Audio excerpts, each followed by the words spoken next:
सहकार महर्षी शंकरराव मोहिते पाटील यांच्या संकल्पनेतून साकार झालेला हे कुस्ती आखाडा। या कुस्ती मैदानावरती या भारतातले अनेक दिग्गज पैलवान लढले आणि या आखाड्यावरती 1976 ला महाराष्ट्र केसरी कुस्ती स्पर्धा झाली होती।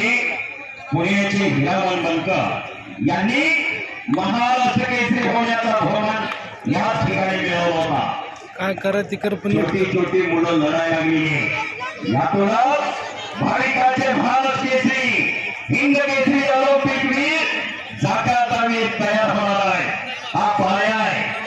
खऱ्या अर्थानं पाया असावा लागतोय। पाया मजबूत असेल तर इमारत भक्कम होत असते। आडव्या हाताची प्रकारची मैदानावरती एक जण थांबायचा आहे, स्टेजवर एक जण द्यायचा आहे फोटोग्राफर। आखाड्याच्या